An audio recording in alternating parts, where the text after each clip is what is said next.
Hello, friends. So, welcome to this new lecture on finite volume method. So, we'll carry on from where we left last time, which was discussing some schemes of handling convection and diffusion problems in finite volume method. So, we looked at the central differential scheme and we looked at the upwind scheme in the last lecture. So, in today's lecture, let me start off by first of all highlighting some further deficiencies and strengths of the two schemes that we have looked at in the last lecture. Okay, so to illustrate this aspect, let me choose a specific 1D problem. Let's say we have a 1D domain which has a length of L, so coordinate x goes from 0 to L. At x equal to 0, some variable phi has a value phi a. At x equal to L, the variable phi has a value phi b. Okay, and let's assume that in this problem where we are solving d by dx of or rather I should say rho u d by dx of phi equal to gamma d2 phi x square, where I have assumed that gamma is constant.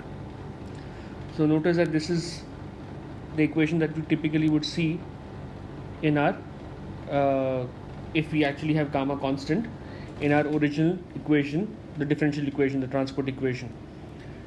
Okay, so if you solve this differential equation now, which I'm leaving for you to solve, which is quite a straightforward differential equation to work out, you can find out that the phi function will actually give you a solution of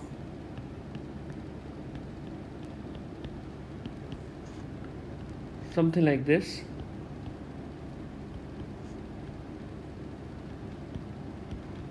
Where, so it's phi minus phi a by phi b minus phi a is e to the power p into x by L minus 1 into or divided by e p minus 1, where p is the Peclet number, which I'm going to define as rho u L by gamma. So let's say the solution is A. Okay, now if I plot this solution, okay, now remember that this is a solution to the problem that is also a result, that comes in if we have to solve the original differential equation. So if I plot the solution, let's say we have phi on the y-axis and we have x on the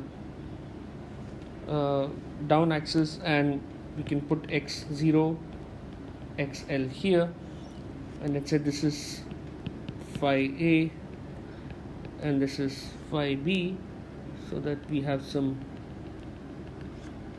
understanding based on our boundary conditions.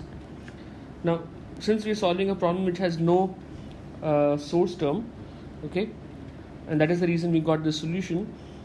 So if I plot this final solution that is given by A, I can actually see that for p equal to 0, and it may appear that for p equal to 0 implies that it is going to be a 0 by 0 term on the right hand side, on this side that I'm showing.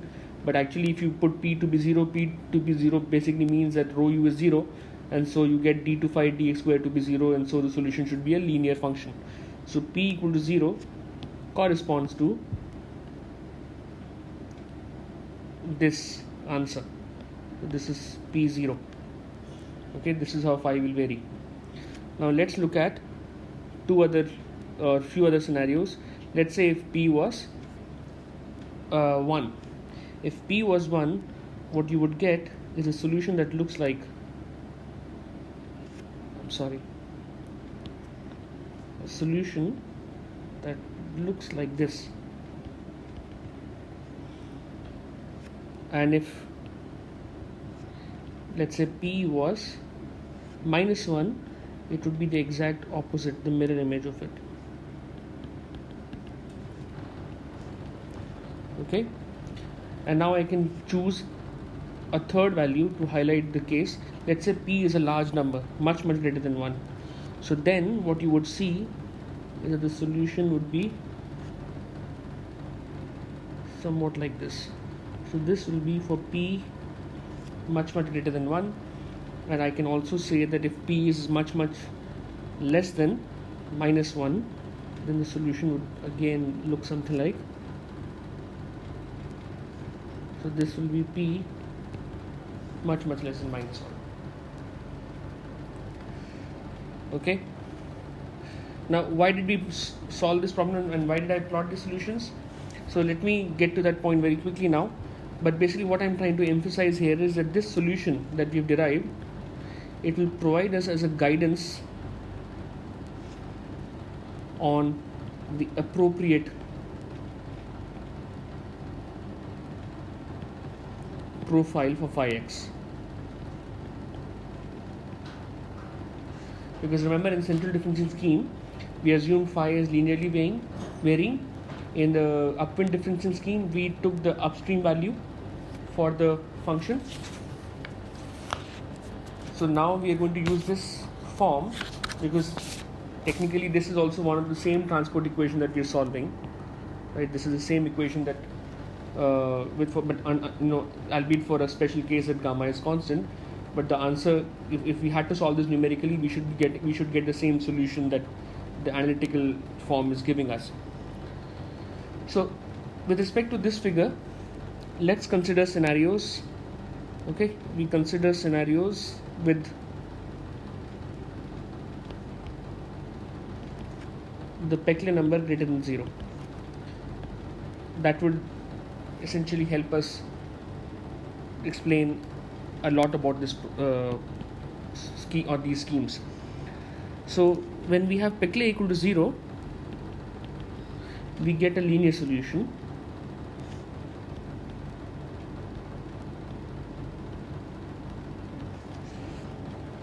Okay, this is what we see. The second aspect that you should notice is when Peclet is actually greater than 0, the value,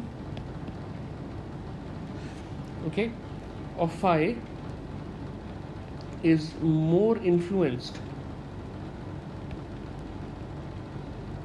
by phi A and not phi B.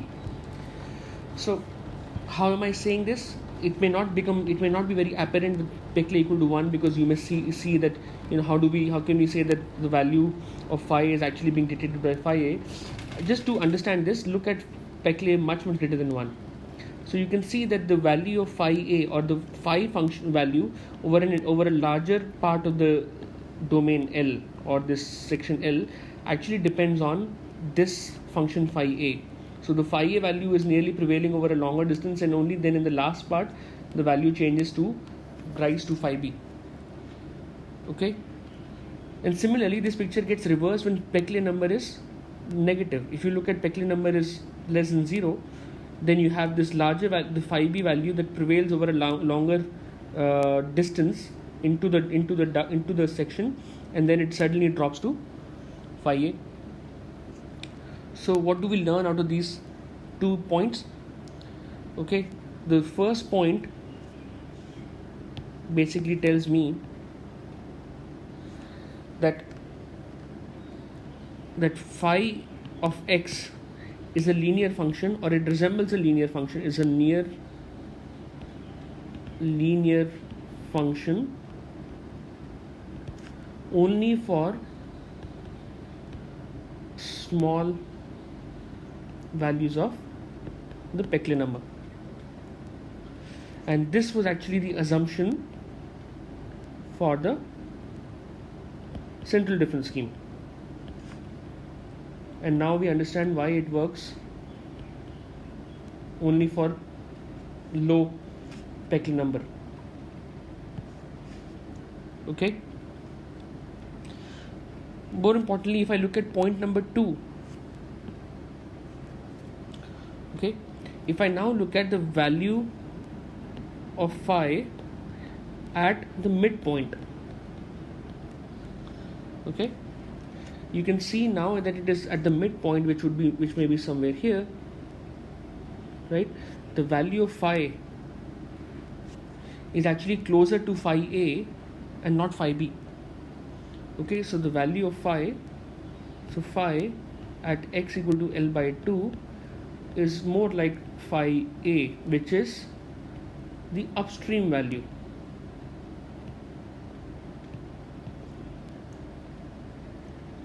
So this will also change when Peckley number is negative. If Peckley number was negative, then we would have the value at x by or at L by 2 to be equal to be closer to phi b, and that of course the phi b then becomes the upstream value because the flow must be going from right to left.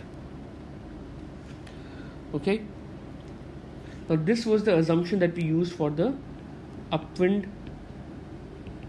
This was the assumption for the upwind difference scheme or the upwind scheme. Okay, so now these 2 points are clear, that the upwind difference scheme is essentially looking at this aspect and the central difference scheme is actually looking at this one.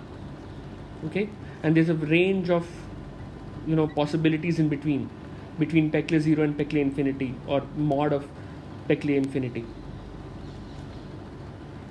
Okay, now you notice one more thing, that when mod Peckley is much more than 1, okay, in such a case the slope at the function slope, so d phi dx at x equal to L by 2, if you look at this figure now, the slope here is nearly 0 at these 2 points, right? Here and here, d phi dx is nearly 0.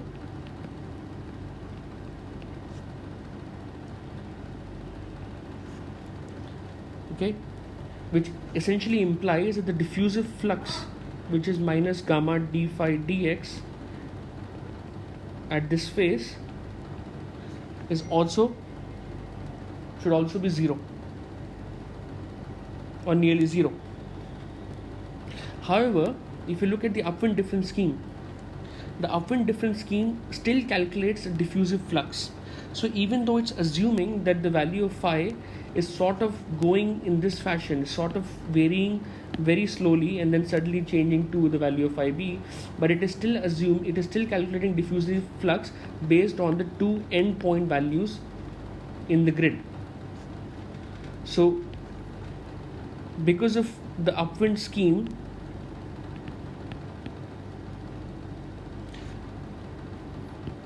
calculating the diffusive or the diffusion flux using a linear phi x relationship when it's actually not, especially for when mod Peckley is much more than 1, which essentially means that the upwind scheme is overestimating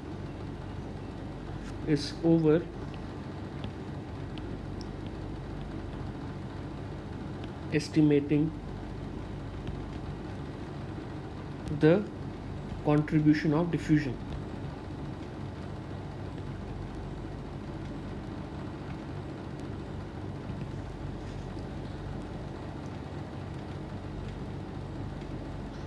Okay, so now we know what each of the schemes is doing, and now we also hopefully understand where each scheme suffers or has its own limitations. So now what is the remedy, or what is the solution to these problems? Okay, now before I discuss the remedy, some of you might be thinking, why did I solve this problem of a 1D problem with these boundary conditions? Essentially what I'm trying to replicate is this scenario where you have point P here, point E here, and point W in a grid, and we're trying to estimate what would be the phi value at the faces. Okay, so there what we had was that we are trying to look at, for example, W, we had this to be delta xw, which is like L now, and you're trying to estimate what should be phi w. Okay, and similarly here phi e, okay, where the distance is delta xe. So if we had to write phi e in terms of phi small e in terms of phi e and phi p, what scheme should we use? And so this example was meant to illustrate this concept, and I'll get back to it. I'll also explain with an example. So when we get to the remedy, the remedy is the key essence of this remedy, or the modification that we want to that I would introduce to ensure that we get a good representation of phi, is to look at the differential equation or the governing equation slightly differently. So consider that we have a term J which is known as a total flux. Okay, let me write this total flux as rho u phi minus gamma d phi dx. So what is rho u phi? This is the convective flux, and minus gamma d phi dx is the diffusive flux. So we have a total flux in terms of adding the two flux contributions.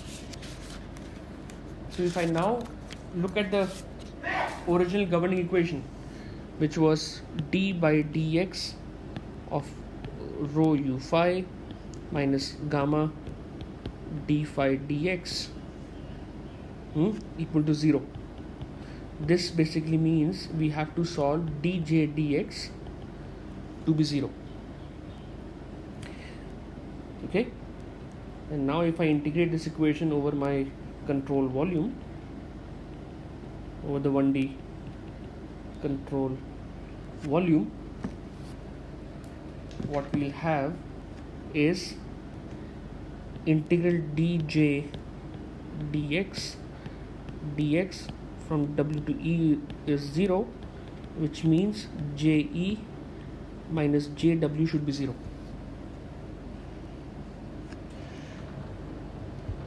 Now to go to the next step, let me choose the analytical solution that I just derived, which is this solution by equation A. Let me use this as a guiding principle to determine JE and JW at faces E and W. Now how do we do this? So let me say that, for example, at J, for calculating JE, I can replace phi B by phi E, I can replace phi A by phi P, and I can replace L by delta XE in that solution, and I can correspondingly create, or I can write a new parameter which is Peclet number P small sub E to define itself for the face E to be rho u E delta XE by gamma E. So if I do that, then JE will be rho u E phi E minus gamma E d phi dx E, and I can now substitute the value of phi E and d phi dx from the analytical solution. And a great thing that you would notice here is that the exact location of the face E, it doesn't have to be halfway between P and E, it can be anywhere, and irrespective of where it is, where you locate that, you can figure out that JE will come out to be FE phi P plus phi P minus phi E by e to the power PE minus 1. Okay, so what I mean here is that JE does not depend on the location of face E. Okay, note that when I write P, Peclet number to be rho u E delta XE by gamma E, I can also say that this is going to be FE by DE. Similarly, we can write JW as FW into phi W plus phi w minus phi p by e to the power pw minus 1, where pw is the Peclet number at the west face.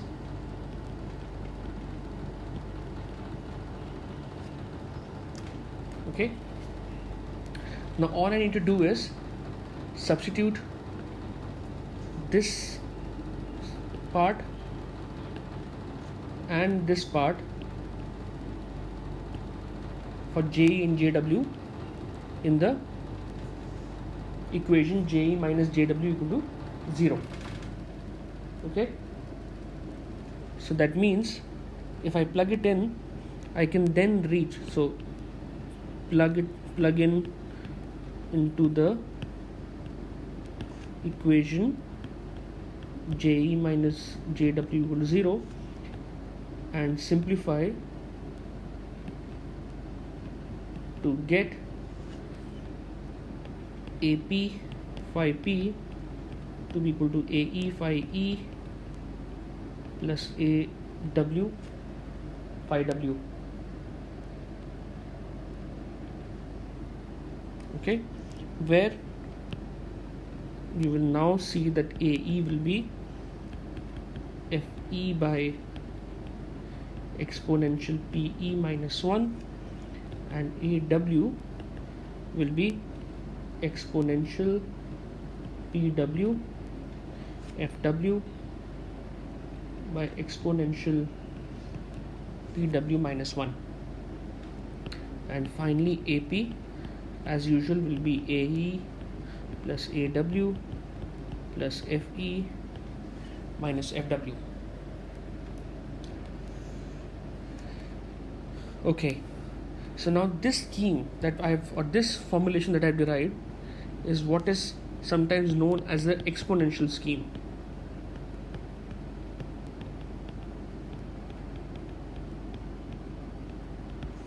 Okay, and it is guaranteed to give exact solutions. It is guaranteed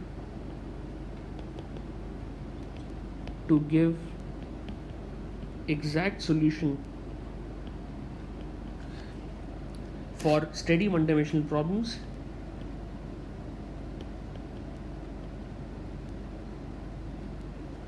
with, or for any value of the Peclet number, for any Peclet number and any number of grid points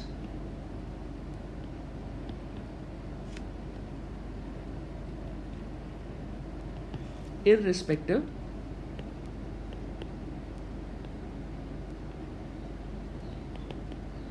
of, or rather not irrespective, I should say, as long as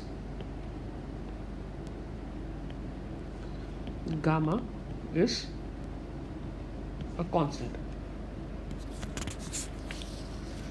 So why did I say gamma has to be constant? Because the analytical solution that we've derived is actually meant for gamma to be a constant value. However, this scheme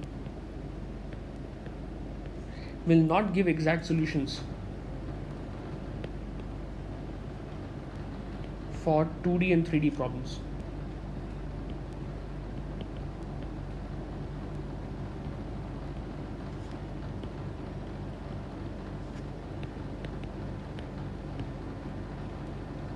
And I'm hoping that you know why, or you can see why it would not give exact solution for 2D and 3D, because the problem that we derived, or the analytical solution that we derived, was actually meant for a 1D problem.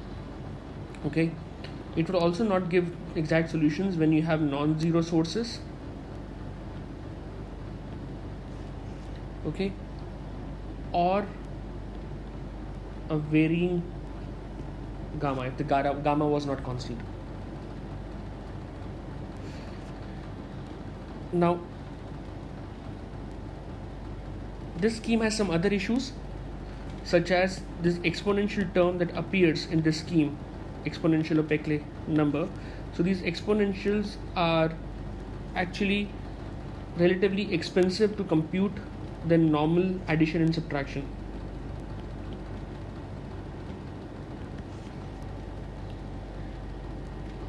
Okay, and the scheme, as I said, so I've listed down a lot of issues with the scheme now.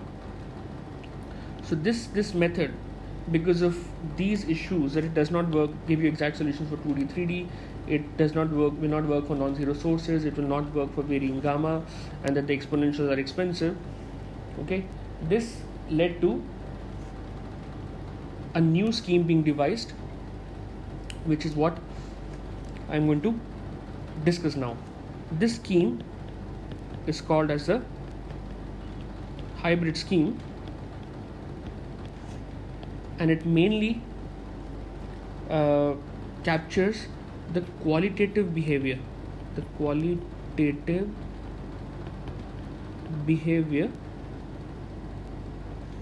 of the exponential scheme.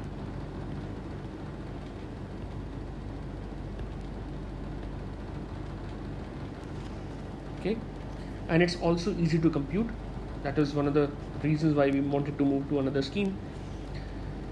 And to understand this scheme, let's look at AE by DE as computed by the hybrid scheme, or as computed by the exponential scheme. So AE by DE will be FE by DE by exponential PE minus 1. So I'm getting this from this part. Okay, so I'm just borrowing this to make a point. So AE by DE is FE by DE. Now FE by DE becomes Beckley number at the east phase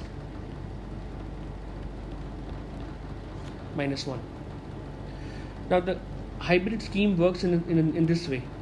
So it works on the principle that we should be able to have a scheme that should capture the essence, the qualitative essence of this scheme. And so let me show you what the hybrid scheme looks like. Okay, so this is a plot of the hybrid scheme that I have prepared. So just to, somebody might get a little confused here, let me draw where the actual quantity term is. This is 0, this is Beckley 0. Okay, this line. So now what does a scheme, if I look at first of all the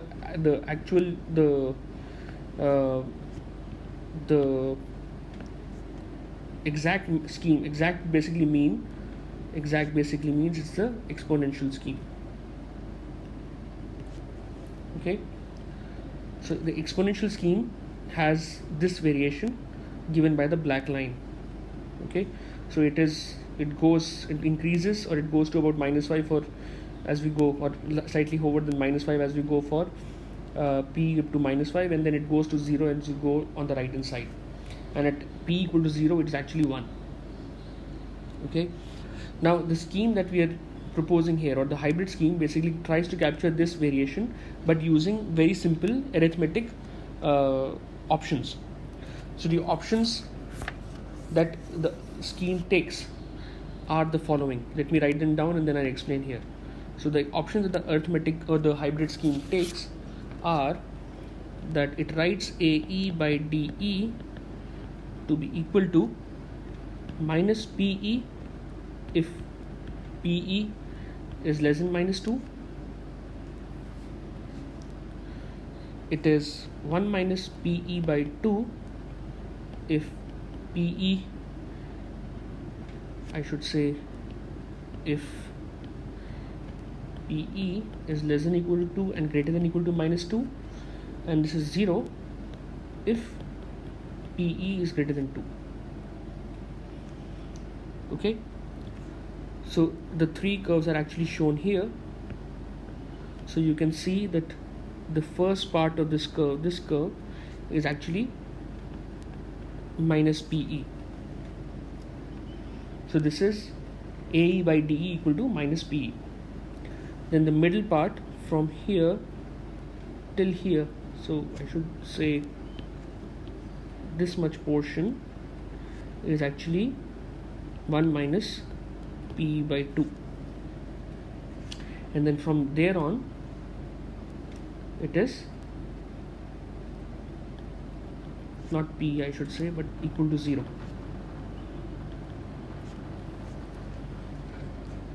Okay,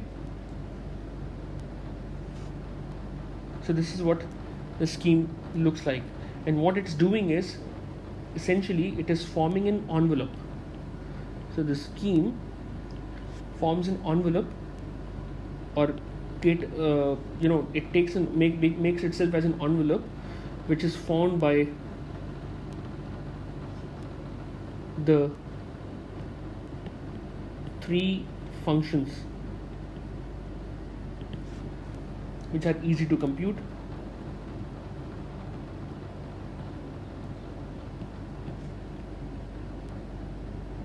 Okay, and are only approximations, and the functions are approximations to the exponential scheme.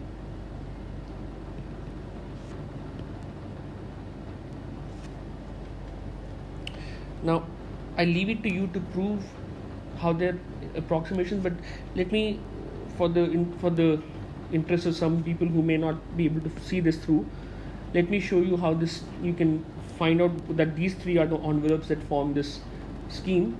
Let's say when PE is going to infinity, okay, in that scheme you can see that AE by DE, by using, if it may not be very clear, but basically you can use the just think of it in terms of the way the functions grow.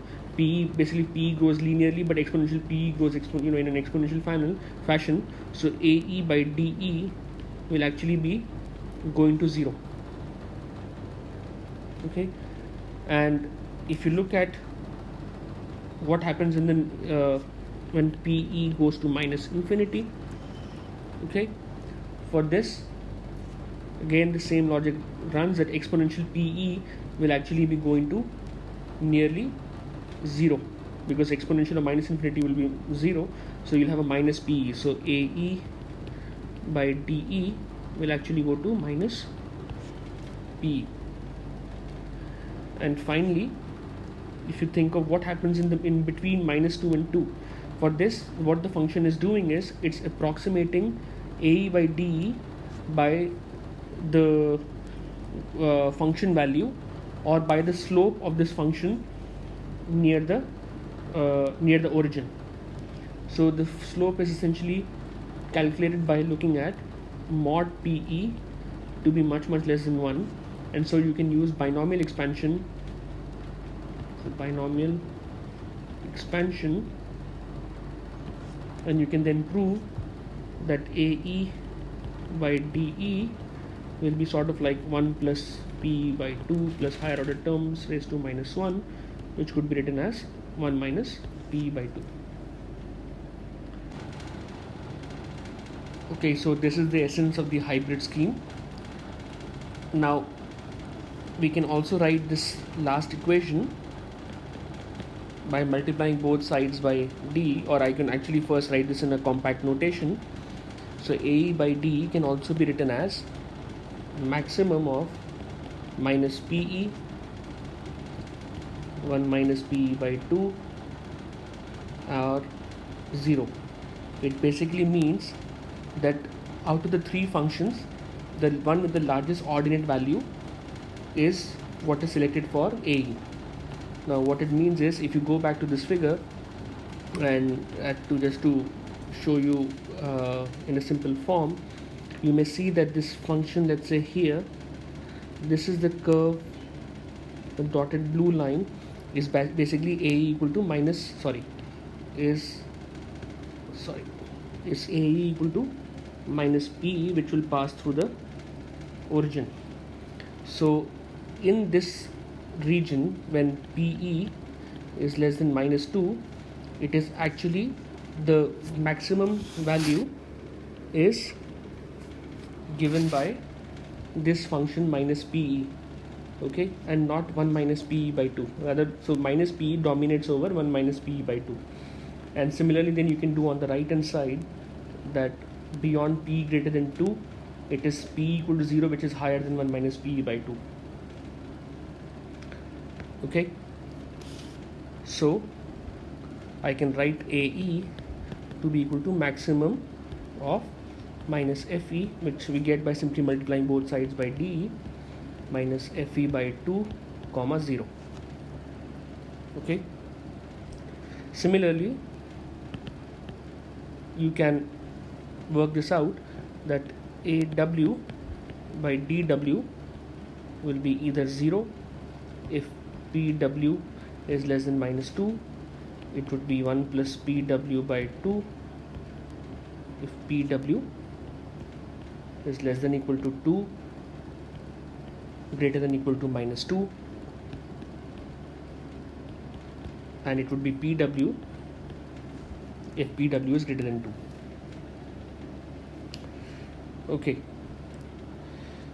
Now, this can also be written in a compact form, the same way that we've been writing all our coefficients. So AW could also be written as maximum of 0 if I multiply both sides by dW, so we'll get dW plus FW by 2 comma FW. Okay, so this was the hybrid scheme. Now this brings us to the next scheme, which is one of the schemes that was developed by Patankar himself, and is a scheme that is very commonly used in many flow solvers, the power law scheme. And the power law scheme basically utilizes a key limitation of the hybrid scheme. Now if you look at the hybrid scheme, at p equal to minus 2 and plus 2, the function, the exact function, and the representation, the envelope, show a large deviation. Okay, so this is what the hybrid scheme looks to, or the power law scheme looks to address. So the power law scheme looks to address the large deviation which the hybrid scheme shows. Large deviation.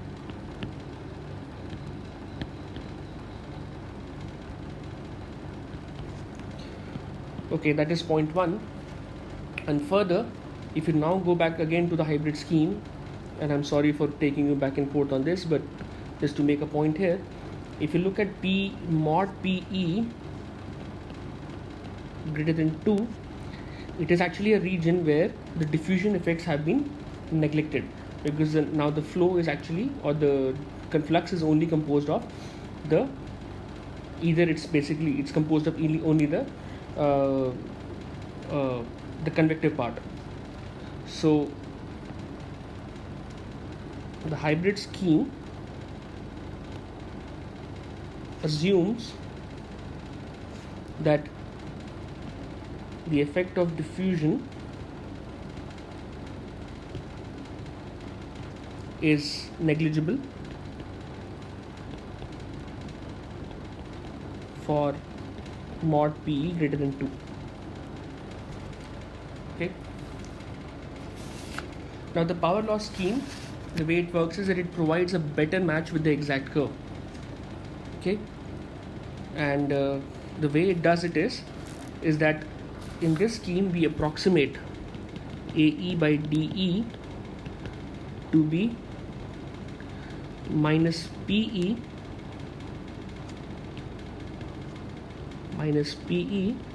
if PE is less than minus 10, or it could be 1.1 times PE to the power 5 minus PE, where PE is less than 0, greater than equal to minus 10.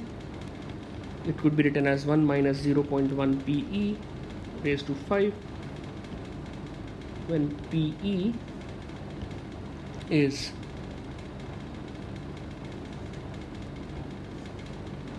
greater than equal to 0, less than equal to 10, and it's 0 when PE is greater than 10. Now why does this scheme work better? So let me just give you some examples or a quick calculation to prove this. If you put P equal to 2 the power law scheme will give AE by DE to be equal to 0.328, and the exact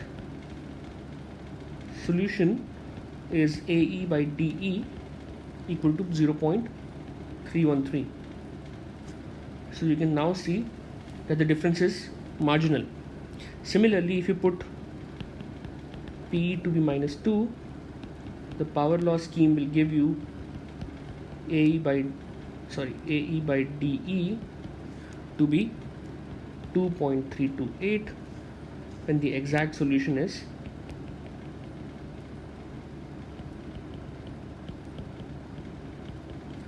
2.313. Okay. More importantly, if you notice that the power law scheme and the hybrid schemes are actually same, or rather I should say hybrid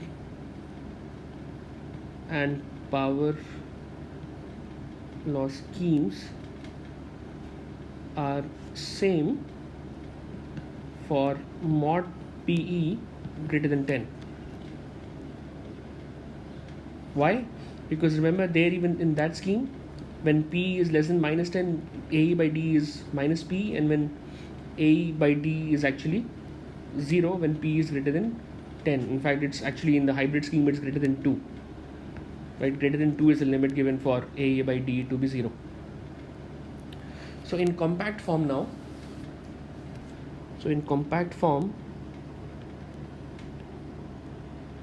I could now write that AE will be DE maximum of 0, 1 minus 0.1 mod of FE, where mod basically is the absolute value, DE raised to 0.5, raised to 5,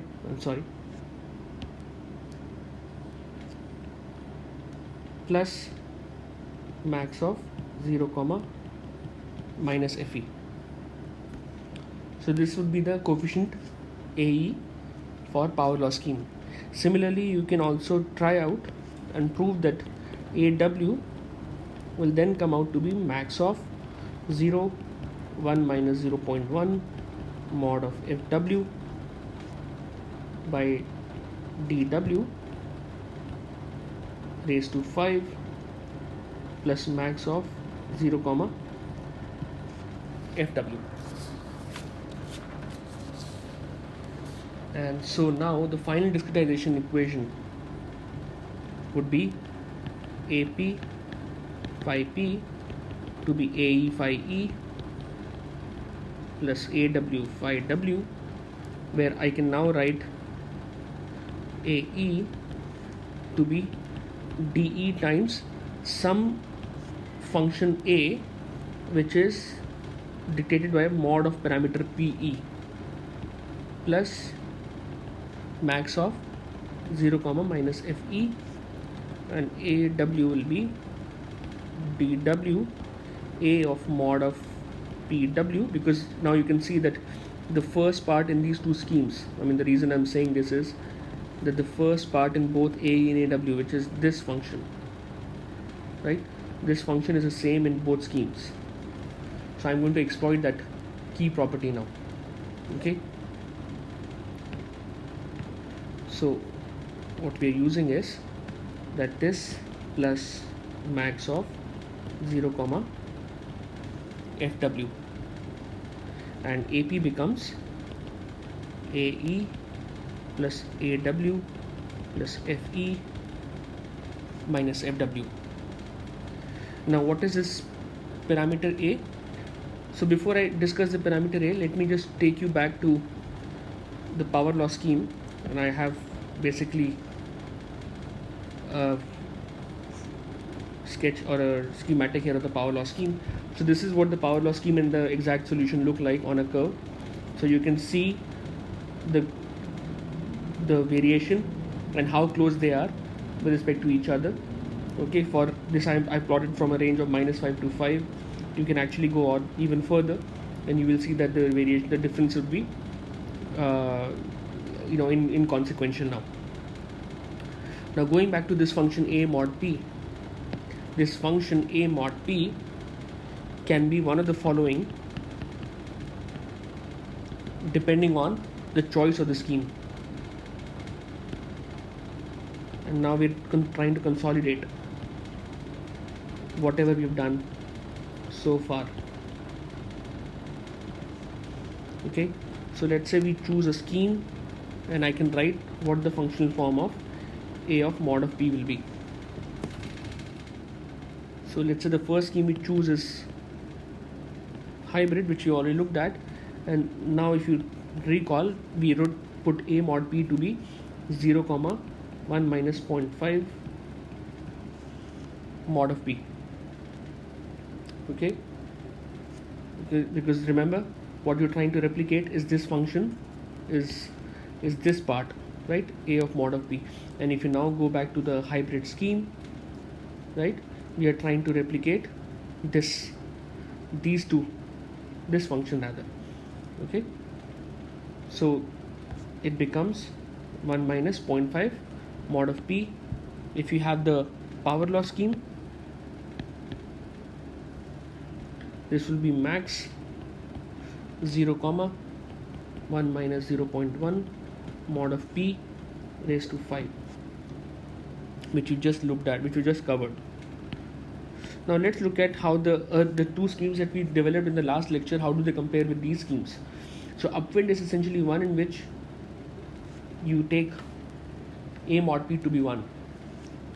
I request you to look at the last lecture to see why this is 1. And then the central difference scheme is one where a mod p becomes 1 minus 0.5 mod of p.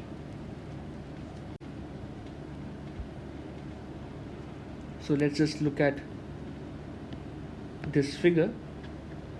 So this shows a comparison of a mod p versus mod p for different schemes. So upwind being, it's saying that the function is 1, so it remains constant, right? That is upwind.